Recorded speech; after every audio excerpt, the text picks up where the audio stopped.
नमस्कार मित्रों, मैं सौरभ पांडे।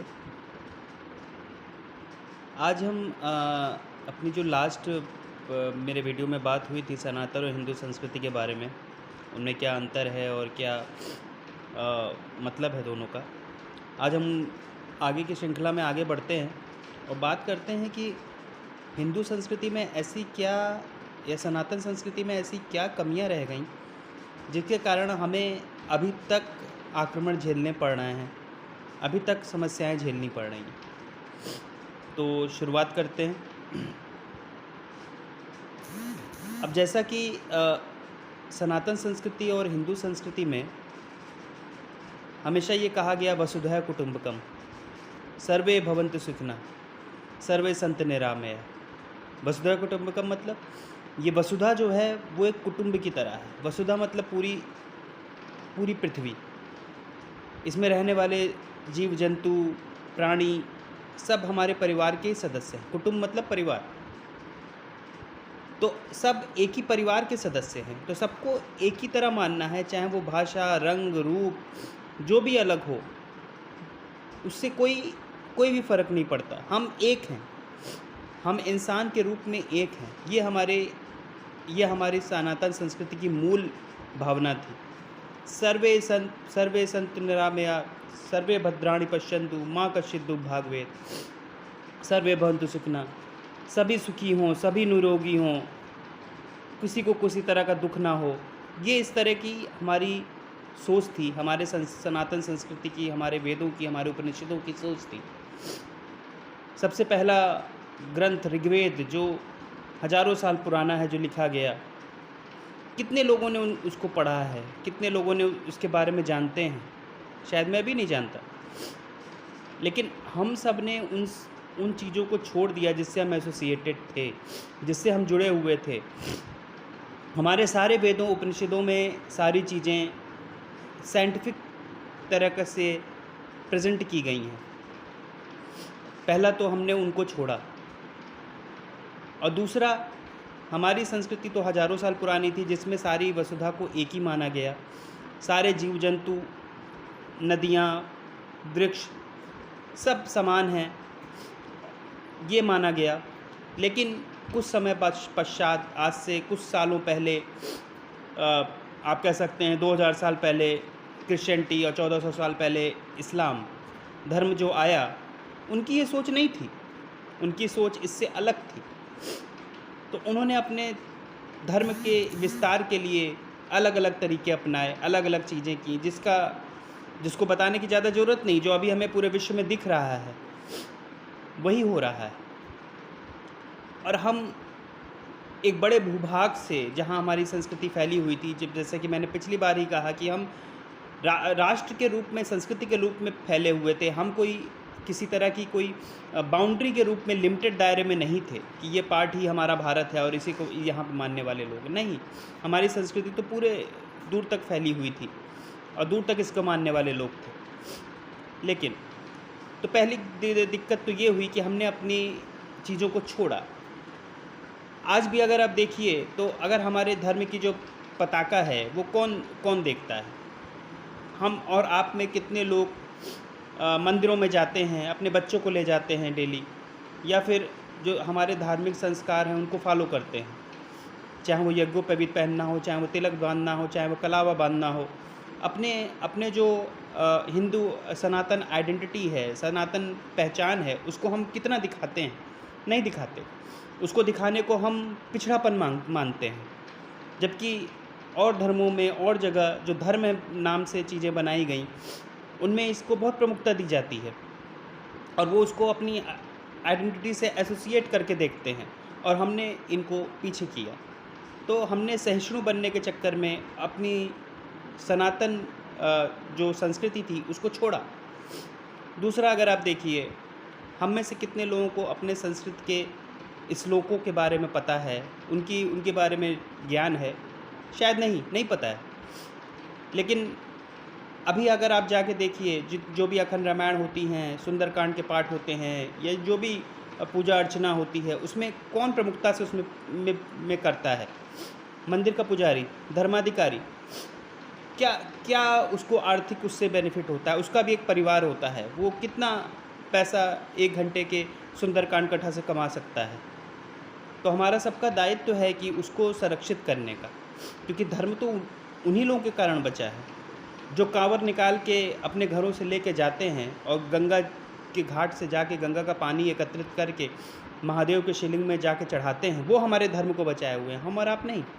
हम और आप तो घर में बैठते हैं, हम और आप तो जीवन की जद्दोजहद में पैसे कमाने की, आर्थिक रूप से समृद्ध बनने के उसमें लगे रहते हैं। लेकिन अगर हमारे धर्म की जो ध्वजा है उसको अगर उठाने का कार्य करते हैं तो इस तरह के ही लोग करते हैं। तो हमें उनको जितना हो सके सपोर्ट करना चाहिए। और कमियां हमारी ये भी रहीं कि हम जातियों उपजातियों में बांट दिए गए। आप हमारे अगर पुराने जितने भी ग्रंथ हैं उनको उठा के अगर देखिए, चाहे महाभारत हो चाहे रामायण हो, काफ़ी वो उनमें जातियों का ऐसा कुछ नहीं था। हमारे हज़ारों साल की सभ्यता में जो जैसा कर्म था उसकी वही, जो जैसा कर्म करता था उसकी वही जाति थी। अगर कोई सेना में है, कोई अगर रक्षा का काम कर रहा है तो वो क्षत्रिय था। अगर कोई दान पुण्य का काम, धर्म का काम कर रहा है तो वो ब्राह्मण था।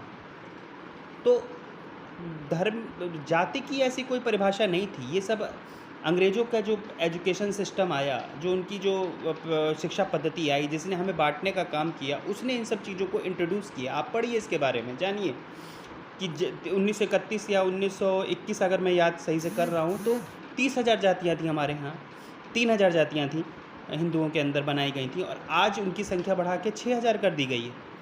तो हमें और विघटित किया गया समाज को, हम एक दूसरे से दूर किया गया कि शूद्र हिंदू नहीं है, कि दलित हिंदू नहीं है। और अब आप महाभारत को ही देखिए, महाभारत किन्होंने लिखा? वेद व्यास जी ने। वो कौन थे? वो कोई सवर्ण जाति से नहीं, अगर आज के संदर्भ में कहा जाए तो नहीं थे। वाल्मीकि कौन थे?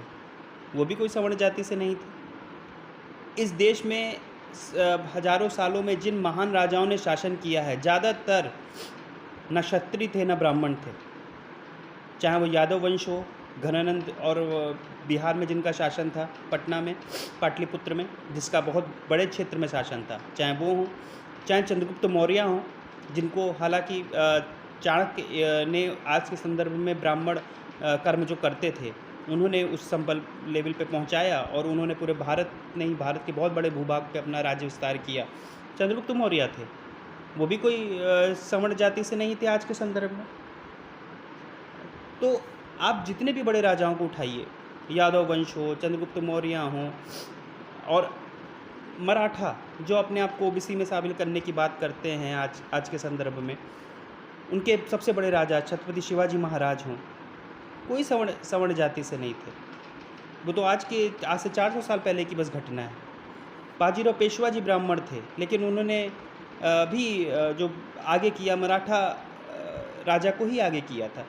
तो हमारे देश में हम जातियों के नाम पे अलग अलग नहीं थे, हम एक थे। हमारे लिए, हमारे यहाँ इवन महिलाओं का भी जो राइट्स थे बहुत अच्छे थे। अगर आप मुग़लों और अंग्रेज़ों के शासनकाल के पहले की बात करें तो हमारे यहाँ स्वयंवर की प्रथा थी, जिसमें हर महिला को यह अधिकार था कि अपने पुरुष को वो चुन सकती है जिससे उसकी विवाह होना है। उसको चुनने का अधिकार था, उसके ऊपर कोई दबाव नहीं था।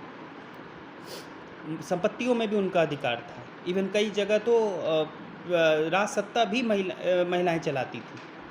तो इस तरह की जो व्यवस्था थी वो कर्म प्रधान थी, हम जातियों में बटे हुए नहीं थे। और आज की स्थिति ये है कि हमें जातियों के अंदर भी जातियों में बांट दिया गया है। जैसे अगर कोई ब्राह्मण है तो उसने, अगर हम ब्राह्मणों ने, अगर आज के संदर्भ में देखा जाए तो अगर ब्राह्मणों ने दलितों पे बहुत अत्याचार किया तो वो हमारे किसी वेदों में वर्णित क्यों नहीं है? आप कहेंगे कि वेद लिखे गए, हमारे किसी और दूसरे काव्य में वर्णित क्यों नहीं है? कालिदास ने तो बहुत पहले ग्रंथ लिख दिए, कहीं कुछ ऐसा वर्णित नहीं है। ये सब एक दिमागी उपज है जो हमें बांटने के लिए तैयार की गई, हमें संस्कृति के रूप में बांटने के लिए, हमें एरिया वाइज बांटने के लिए कि तुम उत्तर से हो, तुम दक्षिण से हो, तुम साउथ से हो, तुम ईस्ट से हो, और तुम अलग अलग कम्युनिटी से बिलोंग करते हो। ये करने के लिए ही हमें इस तरह से बांटा गया, और बांटने से ही लोगों को लाभ हुआ। अगर हम बटेंगे तभी हमारा तभी दूसरा पक्ष उसका लाभ उठा पाएगा। चाहे वो कन्वर्ज़न का मामला हो, चाहे वो किसी भी तरह के लोभ का मामला हो, चाहे वो किसी भी तरह अपने धर्म के विस्तार का मामला हो। तो ये सब चीज़ें तभी होती हैं जब हम एकजुट नहीं हैं। एक परिवार के रूप में अगर परिवार में 4 भाई हैं, अगर वो एकजुट नहीं हैं, तो सीधी-सी बात है उसका फ़ायदा उनका पड़ोसी उठाएगा या उनके बारे में जो अच्छा नहीं सोचता, वो उठाएगा। तो यही एक समाज के रूप में भी हो रहा है हमारे साथ और हम इस चीज़ को समझ नहीं पा रहे, इस चीज़ों को एकाकीकार नहीं कर पा रहे कि हमको इस चीज़ों से बाहर निकलना है।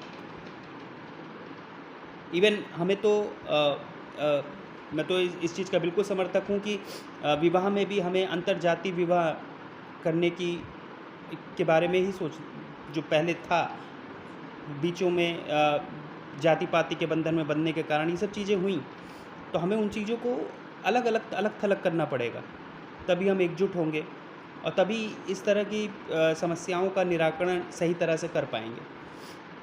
नहीं तो समस्या ये है कि आजकल की आप परिस्थिति देखिए कि जेएनयू में महिषासुर को एक दलित के रूप में दिखाया जाता है और दुर्गा माँ को एक सवर्ण देवी के रूप में दिखाया जाता है और कहा जाता है कि दलितों के ऊपर अत्याचार किया था। महिषासुर दलितों का द्योतक था और दुर्गा माँ जो थी वो सवर्ण देवी थी। तो इस तरह से हमें जातियों के में हमारे दिमाग में इस तरह से कुछ विचार बदले जाते हैं। अभी हाल ही में एक पिक्चर आई है जो अभी एक कल ही रिलीज़ हुई है। हालाँकि मैं उसके बारे में बात नहीं करना चाहता था क्योंकि बहुत जगह बहुत चैनल्स पे लोग उसके बारे में रिव्यू दे रहे हैं, बातें कर रहे हैं, लेकिन ये पक्ष आ गया तो जस्ट इसके बारे में एक संदर्भ आ गया तो मैं बोल रहा हूँ कि आदिपुरुष में भी रावण का रिप्रेजेंटेशन देखिए। मतलब सेट वेट जेल लगाई हुई, बाल और दाढ़ी एकदम किस तरह से उसका रिप्रेजेंटेशन है? कहीं ऐसा दिखता है? क्या हमारे रामचरितमानस और क्या हमारे रामायण जो वाल्मीकि जी ने लिखी उसमें ये वर्णित नहीं है साफ-साफ कि रावण का चरित्र कैसा था? रावण दिखता कैसा था? रावण पहनता क्या था? सब एक-एक चीज़ वहाँ पे वर्णित है, लेकिन इसको किस तरह से रिप्रेज़ेंट किया गया। तो ये भी कई लोग ये कह सकते हैं कि इस्लाम ये धर्म तभी से था और रावण जो है उसी का अनुयायी था। तो कहने वाले तो कुछ भी कह सकते हैं, उनके मुँह को नहीं रोका जा सकता। लेकिन सत्य बात ये है कि हमें अपने आप को एकजुट करना बहुत ज़रूरी है। हमें अगर हम ब्राह्मण, क्षत्रिय, शूद्र, वैश्य में अलग-अलग बँटे रहेंगे तो हम शून्य हैं। अगर हम हिंदू हैं तो हमारे ऊपर कोई प्रतिकार नहीं कर सकता, हमें कोई बाँट नहीं सकता।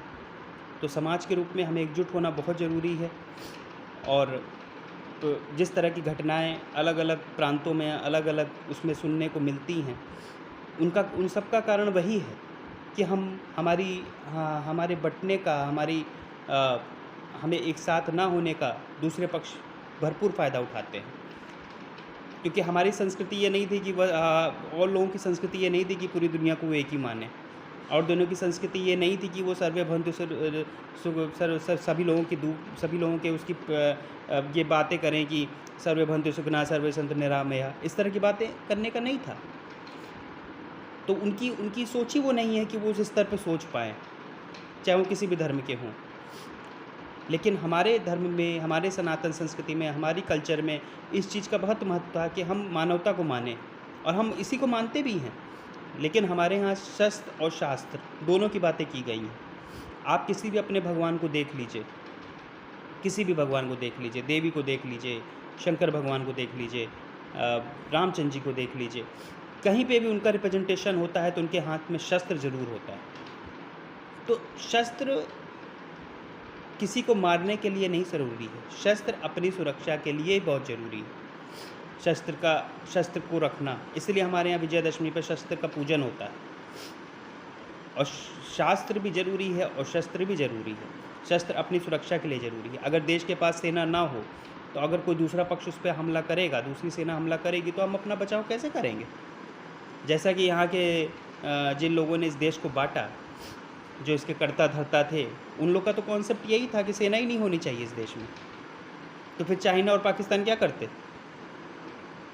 इस देश के खंड-खंड करके इसमें से कई पाकिस्तान बनाते और कुछ पार्ट को चाइना को गिफ्ट दे दिया जाता और कुछ पार्ट को एक छत्र राज्य किया जाता है एक धर्म के द्वारा। तो इसलिए इन सब चीज़ों को समझना बहुत ज़रूरी है और हम अहिंसावादी ही हैं हम वायलेंस में, हिंसा में बिल्कुल विश्वास नहीं करते, लेकिन हाँ, आत्मरक्षा करना हर व्यक्ति का दायित्व है। और हम अपने लोगों को, अपने समाज को, अपनी संस्कृति को के लोगों को ये समझाएँ कि हम जातियों उपजातियों में नहीं बटेंगे, हम एकजुट रहेंगे, तभी हम अपनी संस्कृति को, अपनी भावी पीढ़ी को बचा के दे सकते हैं। वीडियो आपको कैसा लगा? लाइक, शेयर और कमेंट करके बताइएगा। धन्यवाद जुड़ने के लिए। जय हिंद, वंदे मातरम।